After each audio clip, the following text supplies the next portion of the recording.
Pedro, bueno, estamos expectantes porque tenemos una muy linda entrevista por delante. ¿A quién vamos a entrevistar? Al presidente o expresidente Rafael Correa de Ecuador. La verdad, Andrés, una oportunidad interesante para hablar con una de las figuras protagónicas de los últimos 15 años de este nuevo siglo en América Latina. Uno piensa en América Latina estos años y una de las figuras descollantes es Rafael Correa.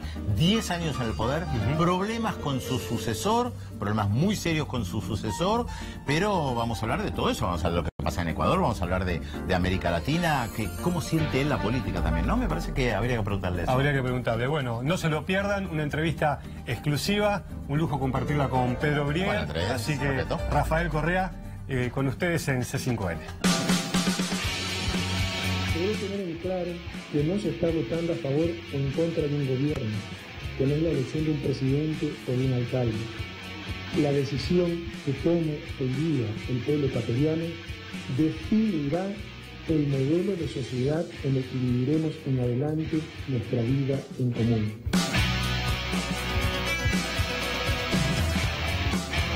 ¡Que viva Ecuador! ¡Que viva nuestra revolución ciudadana! Y hasta la victoria siempre, compañeros.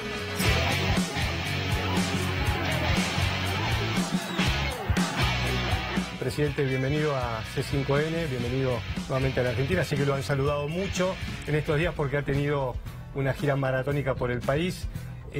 Antes de entrar a verlo y conocerlo personalmente, pensaba, muchos políticos en el mundo quieren ocupar un cargo de presidente, no todos llegan, no tienen la capacidad, la posibilidad. Usted está dejando la presidencia cuando muchos políticos quizás recién entran. Ha pasado 10 años en el poder. Hoy por hoy la Constitución ya no le va a permitir ser nuevamente presidente. ¿Cuál es la meta de un hombre que ha tenido el poder por 10 años, que ha sido tan importante en su país y en América Latina a partir de ahora? Bueno, primeramente, Andrés, Pedro, muchas gracias por la invitación, lo mismo a Canal 5 Noticias. Un abrazo, Argentina, qué bien que nos han tratado. Me tratan mejor de cuando era presidente, ¿no? El único problema de ser expresidente es que tienes primero que ser presidente. ¿Cuál es mi meta? Servir a mi patria donde esté y devolverle algo del tiempo que le robé a mi familia en estos 10 años y, de ser posible, dedicarme a escribir, que me gusta mucho, y a la cátedra. Y aprender, lo único que me gusta más que enseñar es aprender. ¿Cómo explica esta popularidad de esto que usted dice, lo han tratado mejor que antes, más allá de la comparación? ¿Cómo explica esta popularidad en la Argentina, que efectivamente tanta gente salga a buscarlo, a entrevistarlo, a ir a sus conferencias, cuando tal vez Ecuador en el pasado no estaba tanto en el horizonte de la Argentina? ¿Qué hizo usted en el Ecuador para tener esta popularidad? Mire, yo creo que hay una química especial, ¿no? Porque ya durante mi presidencia aumentaron muchísimo los turistas argentinos. Era un cariño enorme por el país, por mi gobierno, por mi persona. Y es algo recíproco, ¿no? Porque para mí Argentina ocupa un lugar muy especial en mi corazón, la relación con Néstor, con Cristina, personajes icónicos como el Che Guevara y ahora pues el Papa Francisco. El Papa, puedo decir que tenemos algo de cercanía y obviamente Che Guevara es una referencia para todos nosotros. Entonces hay un cariño muy especial para Argentina, pero ese cariño, esa relación entre los dos países, ¿no? Había un aprecio muy, muy profundo por Ecuador durante mis 10 años de gobierno. La popularidad en Ecuador, tú dijiste que la Constitución ya no me permite reelegirme, no era mi intención hacerlo, ¿no? Pero estrictamente hablando sí lo permite, porque lo que han hecho, todo lo que han hecho es inconstitucional, y cuando cambia el poder, en este momento todo está cooptado, Corte Constitucional, etc. Cuando eso cambie, olvídate, va a ser inválido todo lo que han hecho, porque es brutalmente inconstitucional. Pero en todo caso, lo que hicimos fue trabajar por mi patria, ¿no? Encontramos un país como lo encontró Néstor aquí, destrozado por el neoliberalismo, y sobre todo no era solo una destrucción material, era una destrucción espiritual del estado de ánimo, desanimados, con la autoestima por los suelos. Ahora los ecuatorianos miran alto, ¿no? Miran claro, con orgullo. Entonces se recuperó esa autoestima, se hicieron muchas obras, Ecuador empezó a estar posicionado en el mapa regional e incluso internacional. Fueron cambios dramáticos, ¿no? Por ejemplo, de tener la peor infraestructura vial de la región a tener la mejor. Cambios radicales. Y eso lo reconoce la gente y gracias a la generosidad del pueblo ecuatoriano pues tenemos un gran apoyo. Presidente, un hombre con su visión, con su experiencia, tuvo un delfín que lo acompañó, que usted lo ayudó para que sea presidente y se convirtió en tiburón. ¿Usted nunca vio lo que ahora llama claramente como una traición? Algunos me advirtieron, pero yo no tenía indicios de que así fuera. Sabíamos que era un tipo sin convicciones. A mí me lo dijo que era de centro derecha. Todos estamos obligados a respetar y a honrar la voz de nuestro pueblo, a ser consecuentes con esta clara y contundente victoria que ha tenido el sí.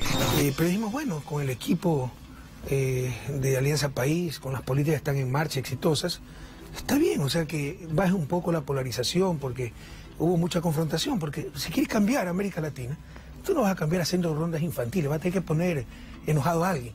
O sea, ya quisiera ver a Abraham Lincoln aboliendo la esclavitud con el aplauso de los esclavistas. Eso es imposible, ¿no? Y estamos en el continente más desigual del planeta. Cuando tú cobras impuestos a la oligarquía que nunca ha pagado, esa oligarquía no te lo va a perdonar nunca. Cuando sacas la base de Manta, los gringos no te lo van a perdonar nunca. Pero son cosas que tienes que hacer. Si no estás engañando, eres un fraude. Vas a ocupar solo un puesto. Mejor para eso es no presentarse. O vamos a cambiar las cosas o no te presenten. Entonces, dijimos, está bien, una transición, que mientras nuevos cuadros, todos muchos cuadros, pero todavía son bastante jóvenes, tomen la posta, que Lenín Moreno con su forma de ser apacigüe un poco el país, continúe las cosas. Yo nunca creí que fuera un traidor, y de qué manera, ¿no? A tal punto que, mira, es que son unas contradicciones impresionantes. Los que se llenaban la boca hablando de derechos humanos, ahora persiguen a todo correísta y le dicen así: este correísta hay que perseguirlo, vamos a descorreizar el país. Bueno, Lenín Moreno, y correísta es el que trabajó conmigo, Lenín Moreno trabajó conmigo. O reconocen que es un traidor y por eso entonces le permiten continuar, o reconocen que siempre fue un infiltrado, ¿no? Una de las dos cosas. Pero la verdad es que teníamos ahí un enemigo acumulando odio, rencores, y que cuando ya no nos necesitó, porque hasta hace 10 meses me decía el mejor presidente de la historia, el mejor ecuatoriano de todos los tiempos, el mejor gobierno del planeta, cuando ya no nos necesitó, pactó con lo peor de la política ecuatoriana, cambió radicalmente las políticas de la Revolución Ciudadana, y lo que es más triste, empezó a perseguir a sus supuestos compañeros de la forma más deleznable, con la mayor miseria humana. Usted recién habló de tocar intereses. ¿Cuáles son los intereses que usted tocó más allá de haber suprimido la concesión a la base de Manta de los Estados Unidos? ¿Qué intereses locales tocó que lo convirtieron en esa figura tan popular y a su vez tan odiada? Pero muy profundos. Te puedo dar ejemplos concretos y ejemplos de clase, ¿no? Concretos. Los Isaías, los banqueros más poderosos, quebraron al país, tenían el banco más grande, lo quebraron en el 99. Huyeron del país con deuda de $600 millones y nadie les tocaba sus empresas, cerca de 200 empresas, por terror a los Isaías, porque hay gente muy mala, son multimillonarios en Florida, ¿no? Y te persiguen hasta el final de tus días. Cuando yo llegué, fui el único presidente, esto había ocurrido en el 99, yo llegué en el 2007, fui el único presidente en el 2008 que me atreví a incautarle las 200 empresas, ¿no? Para recuperar algo de lo que habían robado el Estado. Pero esa gente te va a odiar hasta el final de sus días y va a gastar todo lo que te sea necesario financiando opositores, gente que te calumnie, página web, supuestos productores documentales, tonterías así, ¿no? Por ponerte un ejemplo concreto, ya por ponerte ejemplos de clase, los medios de comunicación, pues los medios de comunicación eran los dueños del país, todo el mundo les rendía pleitesía. Entonces yo no me sometía a los medios de comunicación y quebré su estructura de poder, porque la estrategia era: cuando yo llegué, de los 7 canales nacionales, 5 pertenecían a la banca. La estrategia era: hago mi emporio económico, Fidelegas, Banco del Pichincha, ADN Club, y compro un canal de televisión, Teleamazonas. ¿Para informar? No, para defender el emporio. ¿No? Los Isaías hacen su emporio económico, filan banco, ni sé cuántas empresas, y compraron Gama Visión, TC, muchísimas radios, revistas. ¿Para informar? No, para defender el emporio económico. ¿Te imaginas lo que es tratar de regular a la banca cuando 5 de los 7 canales nacionales pertenecen a la banca? Entonces queda una posición terrible. Bueno, nosotros en la Constitución y en las leyes prohibimos que el sector comunicación tenga otros negocios en el sector real. Y prohibimos al sector financiero que tenga medios de comunicación. ¿Sabes el golpe que es para ellos? Entonces esa gente no te lo va a perdonar en su vida. Y te puedo seguir poniendo muchos ejemplos. Los tenedores de bonos, que no solo son extranjeros, eran nacionales. Los que iban a negociar en nombre nuestro tenían deuda ecuatoriana. En el 2008 declaramos la moratoria unilateral y negociamos muy fuertemente la deuda. Intereses petroleros. Se nos llevan 80% del ingreso petrolero con los contratos de participación. Renegociamos a contratos de servicios, le pagan una tarifa fija y revertimos, invertimos esa relación. Entonces todo eso afecta intereses poderosísimos. Evasores de impuestos, acabamos con la evasión. Hace poco, lo último, 2016, por consulta popular prohibimos los paraísos fiscales a los servidores públicos y a las autoridades de elección popular. Entonces, ¿te imaginas tanto ambicioso que quiere ser presidente de la República, prefecto, alcalde, pero tiene cuentas offshore? en paraísos fiscales, ya no puede tener, o si quiere participar, pues va a tener que renunciar a sus cuentas o no va a poder participar. Entonces toda esa gente te va notando, ¿no? Eso, y en el momento en que puedan, que te van a perseguir, te van a tratar de hacer daño, que es lo que está ocurriendo en estos momentos con la complicidad del gobierno de turno, ¿no? Presidente, ¿por eso usted se fue a vivir con su familia a Bélgica por el temor de la persecución? No, yo nunca pensé que esto iba a ocurrir. Nosotros ganamos la mayoría en asamblea, ganamos la presidencia de la República, yo salí con 66, 67% de popularidad. Yo nunca pensé que iba a ocurrir. Yo desde el 2013, desde que gané la elección en 2013, anuncié al pueblo ecuatoriano que no me iba a presentar nuevamente, ¿no? Se hizo una reforma constitucional porque creemos en la reelección indefinida, pero yo mismo pedí la transitoria para impedir mi candidatura. Me reunieron 1.200.000 firmas los jóvenes para pedirme que me presente y dije no. Y hace 3 años yo dije, me voy a ir a Bélgica, porque la opción política, ¿no?, es una decisión personal, pero involucra a tus seres queridos. Quieranlos o no, los involucra. Yo traté de mantener la vida familiar lo más normal posible, pero no es realista. Seguimos viviendo en nuestra casa, no vivíamos en palacio. Mi esposa durante 10 años fue profesora de escuela primaria. No nos gusta ser figuretti, no nos gusta el poder, la opulencia, pero se pierde la privacidad, se pierde la seguridad, ¿no? Te imaginas un adolescente, mis hijas, ellas crecieron siendo presidentes, con seguridad, guardias alrededor, entonces tenían su novio, sabían hasta el último beso que se daban, pues, ¿no?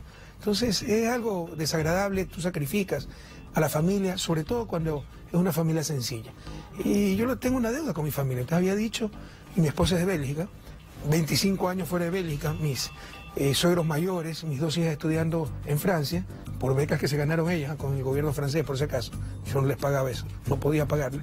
Entonces yo anuncié que nos íbamos a vivir a Bélgica de manera indefinida y que me retiraba de la política. He tenido que involucrarme frente a tremenda traición. Nunca pensé que iba a ocurrir lo que está pasando, y es algo, yo creo que no se ha dado en la historia del Ecuador ni en la historia de Latinoamérica. Porque no es solo atentar contra una persona, que ya es bastante. O sea, tú no puedes decir, yo apoyo la revolución cubana, pero Fidel Castro fue un dictador sanguinario, autoritario. No, no puedes separar esas dos cosas. Estás atentando contra la revolución cubana. No puedes decir, yo apoyo la revolución bolivariana, pero Chávez fue un dictador corrupto. No, estás atentando contra la revolución bolivariana. No puedes decir, yo sigo con la revolución ciudadana, pero Correa es el culpable de todo. Estás dándole la razón a los que nunca la tuvieron. Pero ojalá que quedara en mí la crítica. El problema es que, o se limitara a mi persona.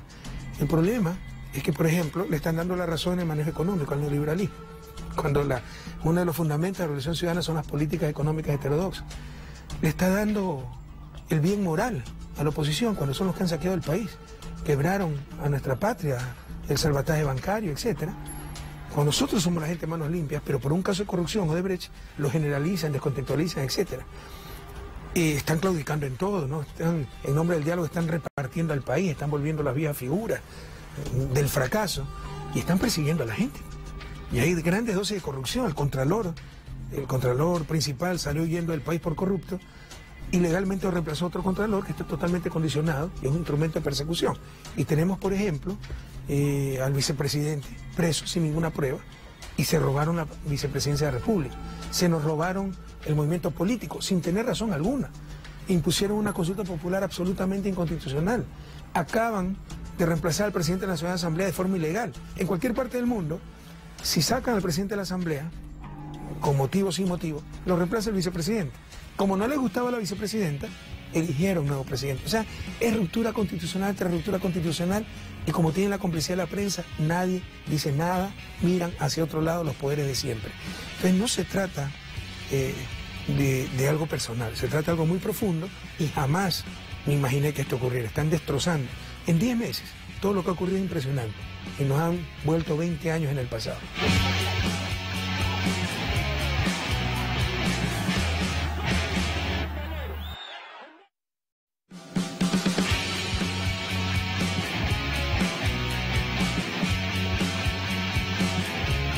Todos los ciudadanos tienen derecho a circular libremente por el país. Así es que nadie debe asombrarse ni extrañarse de que un ciudadano que vive en otro país y que comanda a su grupo desde un ático, venga al país. ¡Que venga! ¡Que venga! ¡Que venga! ¡Que venga, por favor! Y haga una concentración acá en Quito, en el Estadio del Aucas. Que haga una concentración en el Estadio Olímpico. Que vaya a Guayaquil, que vaya a Cuenca. Que no se esconda en las fronteras. ¿Es esto parte de lo que usted hace unos años denominaba la restauración conservadora en la región donde había o hay todavía una disputa entre una corriente progresista de izquierda en el más amplio sentido de la palabra y una corriente liberal conservadora también en el más amplio sentido de la palabra? Sí, absolutamente. Es parte de una estrategia regional. Estos tipos, estos traidores han prestado totalmente aquello, probablemente ya lo tenían preparado, porque luego hemos sabido, lo han dicho, se la ha chispoteado, como decía el Chavo del Ocho, porque en sus propias reuniones alguien ha grabado y lo ha colgado en la web, que se reclamaban, se recriminaban, porque ¿por qué no dijeron del pacto con los partidos, con el Partido Social Cristiano, del pacto tal? Ahora se sabe que ya había pactos previos antes de la segunda vuelta. Yo era presidente del partido, nunca me dijeron nada, ¿no? Y que cuando llegó al poder, a la presidencia, cuando ya asumió, llamó al diálogo y era la manera de disfrazar pactos previos que ya tenía. Eso es corrupción, eso es deshonestidad. Entonces, ya había mucho preparado. No es coincidencia que utilizan las mismas líneas discursivas que la derecha regional, que esa restauración conservadora que yo denuncié en 2014. Los ejes discursivos son dos: fracaso de las políticas económicas, porque en 2014 cambió el ciclo económico, ¿no? Entonces aprovecha la prensa corrupta, la derecha también corrupta, para decir que es culpa de las políticas económicas de los gobiernos de izquierda, cuando todo el mundo sabe que cambió el entorno internacional, se desplomaron los precios de las materias primas, etc. Bueno, calco y copia, repiten eso, ¿no? Resulta que somos nosotros los que no hemos sabido manejar la economía. Tú bien conoces que el modelo económico ecuatoriano levantó la admiración del mundo. Nos utilizan en referencia en Europa, hay cátedra a nivel de universidades norteamericanas, europeas, sobre cómo hemos manejado la economía, pero ellos utilizan el discurso de la derecha, que ha sido un fracaso. Y lo otro que utilizan, que también es una estrategia regional, es tratar de destruir la moral, en el sentido de el bien moral, nuestra integridad moral, ¿no?, de los procesos revolucionarios y de sus dirigentes, ¿no? Como hicieron con Dilma, con Lula, como tratan de hacer con Cristina, y el libreto es el que se aplica en Ecuador, lo aplicaron con Jorge Glass. Vienen tras de mí, yo tengo como 6 juicios de diferente índole, todo se le derrumba, pero se le derrumba uno y sacan otro. Eso también para quebrarte económicamente, quebrarte emocionalmente, quebrarte familiarmente. Mis visitas a Ecuador fueron de alto riesgo. En cualquier rato me prohibían salir del país, mi familia estaba en Bélgica, o me metían prisión preventiva, no por cualquier cosa. No hay Estado de Derecho. Entonces sí es una estrategia regional que utiliza en las líneas discursivas el fracaso del modelo económico por el cambio de ciclo, que la corrupción es patrimonio de la izquierda y del sector público, cuando es la derecha la deshonesta en el continente, y la corrupción de Odebrecht, 80% del sector privado.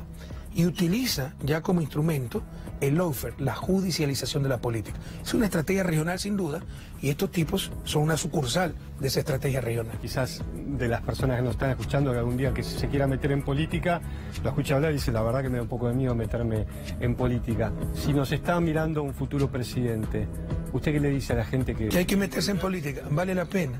Yo volvería a hacer exactamente lo mismo, pese a todo lo que hemos enfrentado. Yo tengo una vida dura, Andrés. He aprendido a relativizar, ¿no? Mientras tengamos salud, vida, fuerza, familia, todo se puede enfrentar. Nadie esperaba esto. No lo merecemos, ¿no? Lo único que hicimos es 10 años servir al país. Los mensajes son terribles, los antivalores que te transmiten, ¿no? Es como decía Robespierre, todavía no ha llegado la hora en que un hombre honesto pueda servir a su nación sin ser castigado. El mensaje que te dice, primero, lo que usted está mencionando, que vayan los deshonestos, los que no les importa su reputación. Segundo, que robes, porque si de todo modo te van a acusar, aunque sea tienes plata para defenderte. El que no ha robado tiene que ver si vende la camioneta, cómo empeña alguna cosa, etc.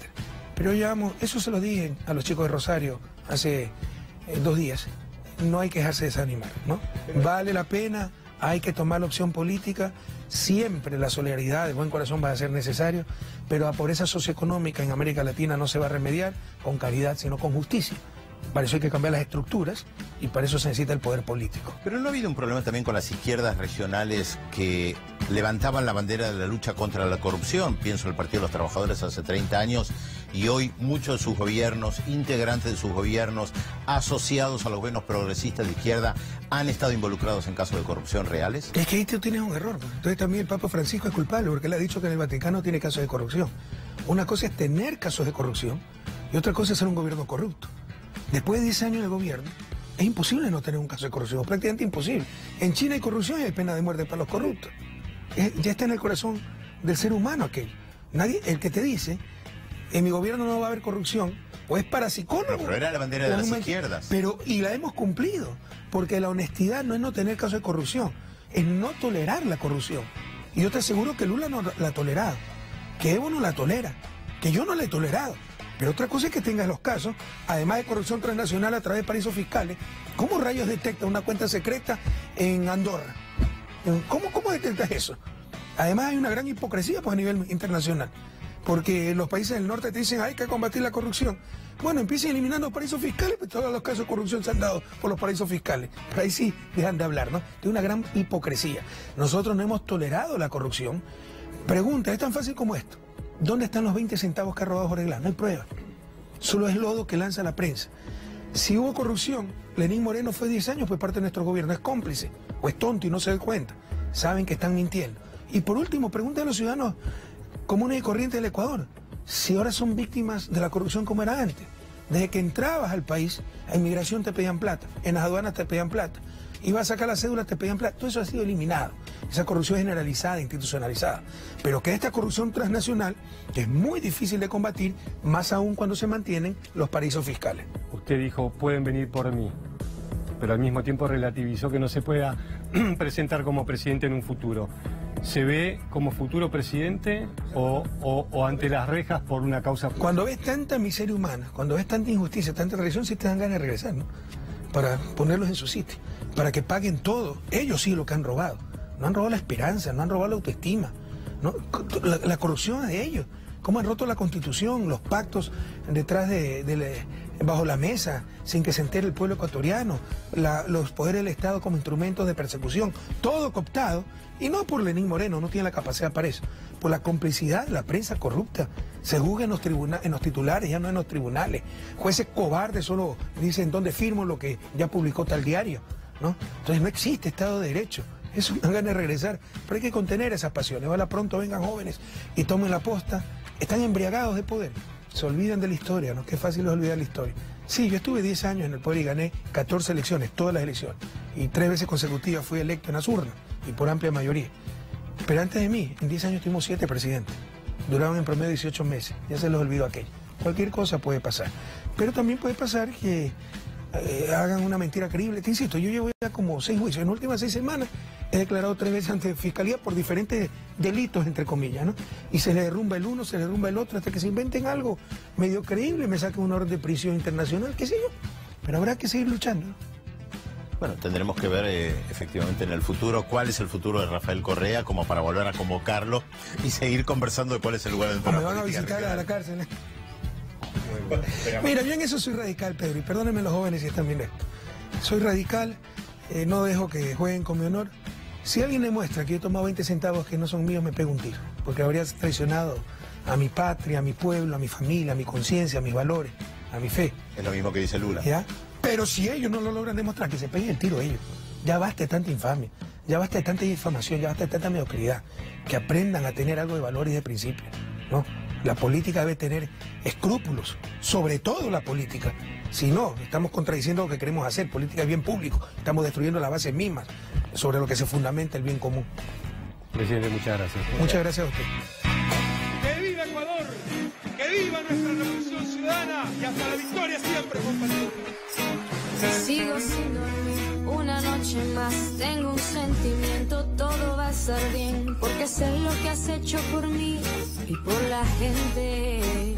Somos humanos, ¿qué más puedo decir? Todo tiene su fin, pero siempre estarás aquí, aquí. Bueno, quería cerrar con el expresidente es un político muy hábil, creo, y sabe mucho de periodismo. Él cerró, creo que la entrevista, ¿no, Pedro? Cuando a mí por lo menos me impactó cuando dijo, si descubren que yo he robado, directamente me pego un tiro, ¿no? La verdad que a mí me sorprendió. Sí, creo que tiene una postura similar y yo se lo pregunté en un momento, aunque no lo contestó, porque estaba como muy embalado hablando de su situación, respecto de Lula. Lula también dicen, si descubren que yo robé, bueno, voy a la cárcel caminando. Él dice lo mismo, si descubren algo respecto a mi persona o respecto del vicepresidente, ex vicepresidente Jorge Glass, que está preso ahora, bueno, que lo demuestren. Si no, son ellos los que tendrán que pagar, tal vez ante la historia, ¿no? Me parece que hay un sentido histórico en la visión de Correa. No está mirando solamente él ahora. Y de hecho cuando habla de su vida personal dijo, bueno, quería ir a Bélgica, su mujer es belga, la cuestión con la familia, los suegros, lo dijo muchas veces, el tema de los tiempos, pero también dejó un mensaje respecto de la política, ¿no? Que hay que involucrarse, que hay que participar, más allá de que puede haber corruptos y que hay que luchar contra la corrupción. Me pareció interesante eso. Sí, bueno, claramente creo que también dejó picando que todo cambia. Bueno, de hecho a él la vida le ha cambiado. Quizás él pensó que, más allá que decía que no, pensó que más adelante podía ser presidente y hoy la política, la Constitución le está diciendo que no. Pero claramente creo que él en su cabeza, Pedro, planea ser presidente, es que, ¿no? Ahí está el sentido histórico, ¿no? Nosotros estamos muy pegados a lo que está pasando ahora. Claro. Ahora, pero la historia es larga, la vida es larga y da vueltas. De hecho, él habló de una restauración conservadora, de esta América Latina en disputa. Nadie podía imaginar que en la Cumbre de las Américas que se hizo acá en Mar del Plata en el 2005, después iba a venir una corriente de gobiernos progresistas, centroizquierda. Recordemos que Correa no era presidente todavía. Muchos ni sabían que existía Rafael Correa cuando fue la Cumbre de las Américas. Y después apareció Correa, apareció Evo Morales. Bueno, hoy Correa no está, o está. Según lo que dice, está. Claro, bueno, veremos. Evidentemente los políticos muchas veces, como decís, miran la historia, miran a largo plazo. Nosotros también tenemos que nutrirnos del día a día. La verdad que fue un placer la entrevista, fue un placer, Pedro, compartirla con vos. Andrés. Así que espero que les haya gustado también a ustedes.